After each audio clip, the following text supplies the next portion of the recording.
Praise the Lord. सभी विश्वासी भाई बहनों को प्रभु यीशु मसीह में जय मसीह की।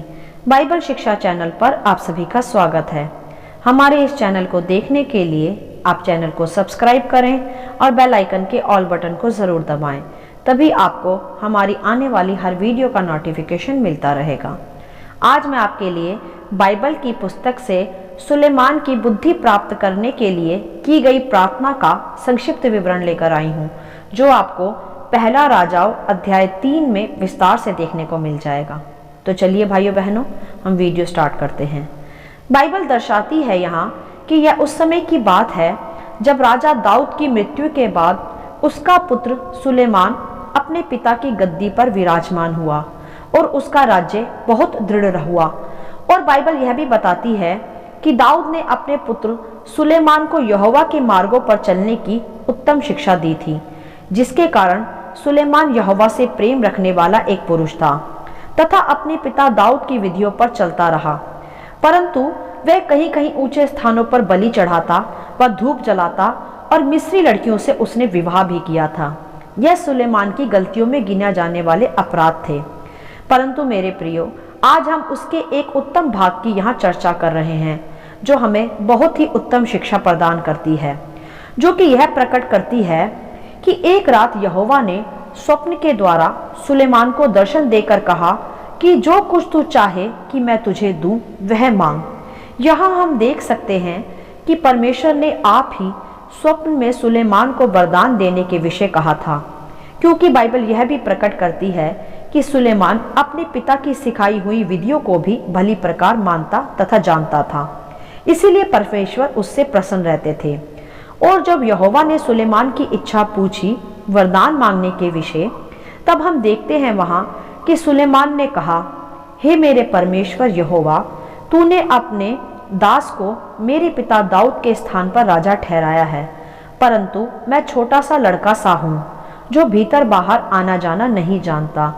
और सुलेमान ने यह भी कहा कि मैं तेरा दास तेरी चुनी हुई प्रजा के लोगों के मध्य में हूँ, जिनकी गिनती बहुतायत से है। इसीलिए तू अपने दास को अपनी प्रजा का न्याय करने के लिए समझने की ऐसी शक्ति दे कि मैं भले और बुरे को परख सकूं और तेरी इतनी बड़ी प्रजा का सही रीति के साथ न्याय कर सकूं। हालेलुया। यहाँ हम देख सकते हैं मेरे प्रियो कि एक विशेष बात कि यहोवा के ऐसे पूछने पर कि जो कुछ तू चाहे कि मैं तुझे दूं वह मांग, अर्थात सुलेमान वहां यहोवा से कुछ भी मांग सकता था, जैसे धन, वैभव, दीर्घायु या अपने शत्रुओं का नाश इत्यादि। परंतु हम यहाँ देखते हैं कि सुलेमान ने परमेश्वर की प्रजा को संभालने के लिए, उनका न्याय करने के लिए समझ व बुद्धि को मांगा, अर्थात परमेश्वर से उसी के राज्य को, उसी की प्रजा को संभालने के लिए उसने बुद्धि का वरदान मांगा।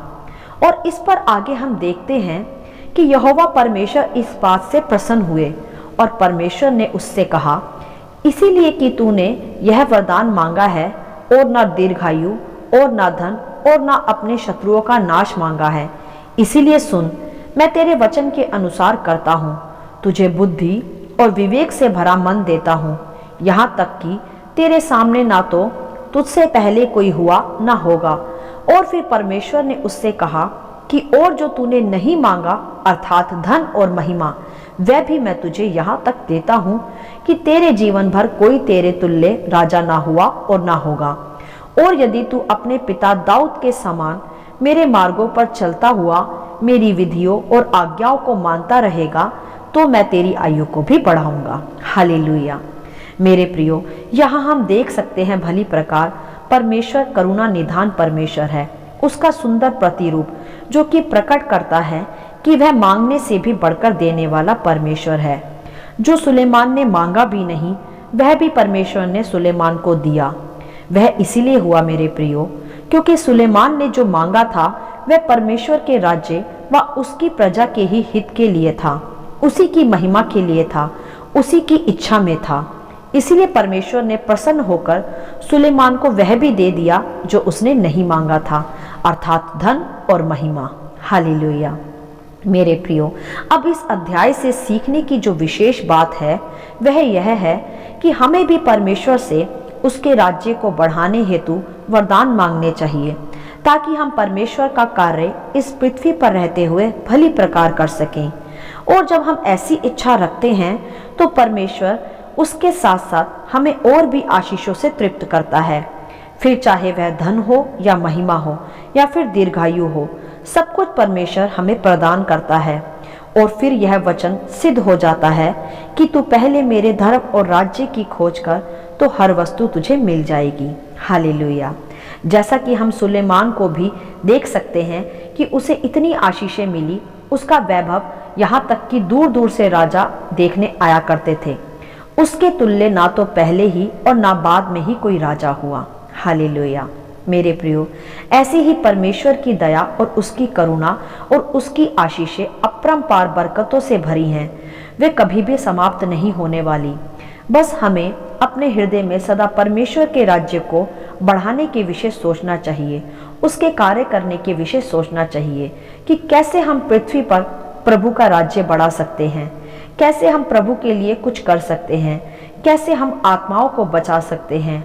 मेरे प्रियो, जब हम ऐसा सोचना व करना आरंभ कर देते हैं तो फिर आपको अपने जीवन की और ज़रूरतों को पूरा करने के विषय सोचने की और चिंता करने की फिर कोई आवश्यकता नहीं होती, ना ही मांगने की आवश्यकता पड़ती है।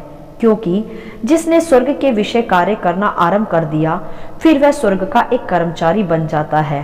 और मेरे प्रियो, जो स्वर्ग का कर्मचारी है, भला उसे किस उत्तम वस्तु की कमी हो सकती है?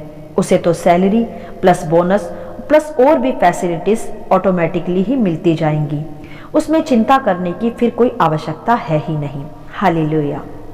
तो मेरे प्रियो, यदि आप चाहते हैं कि आप भी पृथ्वी पर एक संपन्न, समृद्ध और भरपूरी और चंगाइयों से भरा हुआ जीवन बिताएं, जिसमें आपके तुल्य ना तो पहले और ना बाद में ही कोई हो, तो जुट जाइए आज ही से परमेश्वर के कार्यों में और हृदय में भी इच्छा रखें कि मुझे प्रभु ऐसा संपन्न तथा समृद्ध और बुद्धि से भरा हुआ व्यक्ति बना दे कि मैं प्रभु के राज्य में ही इस्तेमाल होकर प्रभु के लिए, उसके राज्य को बढ़ाने के लिए अपनी सहभागिता दे सकूं, उसकी प्रजा को अर्थात आत्माओं को भी बचा सकूं, प्रभु के राज्य में ला सकूं।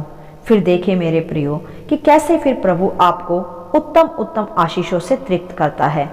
जो आपने मांगा भी नहीं होगा वह भी वह आपको देता है, क्योंकि यही करुणा है परमेश्वर की। वह मांगने से भी अधिक देने वाला परमेश्वर है और उसकी इच्छा में उसी के राज्य के लिए वरदान मांगने वालों को वह संपन्न, समृद्ध तथा और नाना प्रकार के वरदानों से आप ही तृप्त करता है, जैसे सुलेमान को भी किया। मेरे प्रियो, सुलेमान ने परमेश्वर की इच्छा में ही वरदान को मांगा, प्रार्थना को किया और उस बुद्धि को मांगा ताकि वह परमेश्वर के द्वारा दी गई प्रजा का उत्तम न्याय कर सके, उनकी अच्छी चरवाही कर सके। और हम देखते हैं वहां कि परमेश्वर ऐसी प्रार्थना से प्रसन्न हुआ और जो सुलेमान ने नहीं भी मांगा था वह भी परमेश्वर ने प्रसन्न होकर उसे दे दिया। हालेलुया। तो मेरे प्रियो, हमें भी परमेश्वर की इच्छा में ही प्रार्थना करनी चाहिए। बाइबल बताती है कि तुम मांगते तो हो परंतु बुरी लालसाओं से मांगते हो, इसलिए तुम्हें नहीं मिलता। परंतु जो परमेश्वर की इच्छा में मांगता है उसे वह तो मिलता ही है, साथ ही साथ और भी अपरंपार आशीषें मिलती हैं। तो मेरे प्रियो, इस अध्याय से हम यही सीखते हैं कि हमें सदा परमेश्वर की राज्य की खोज करते रहना चाहिए, उसी की इच्छा में प्रार्थना करते रहना चाहिए, अपने हृदय को सदा उसके कार्यों के लिए तैयार करना चाहिए और हमें किसी भी संसार की वस्तुओं की, अपनी चंगाइयों की चिंता करने की फिर कोई आवश्यकता नहीं पड़ती, क्योंकि जो प्रभु के पीछे चलता है, उसके राज्य में अपना जीवन देकर अर्पण कर कर कार्य करता है, उसे और भी सब वस्तुएं उसके साथ ही दी जाती हैं, क्योंकि वह एक स्वर्ग का कर्मचारी बनता है और स्वर्ग के कर्मचारी को, उस स्वर्गीय पिता की सेवा करने वाले को, उस स्वर्गीय पिता की बातों पर चलने वाले को फिर किसी भी वस्तु की कमी नहीं रहती, जैसे सुलेमान को भी नहीं रही। हालेलुया। आशा करती हूँ इस अध्याय का संक्षिप्त विवरण आप सभी को समझ में आया होगा। यदि आप चाहते हैं कि दूसरे भी इसे सुनकर आशीष पाएं, तो आप दूसरों के साथ भी इसे शेयर कर सकते हैं, क्योंकि हमारे प्रभु यीशु मसीह की यही इच्छा है। आमीन and God bless you all.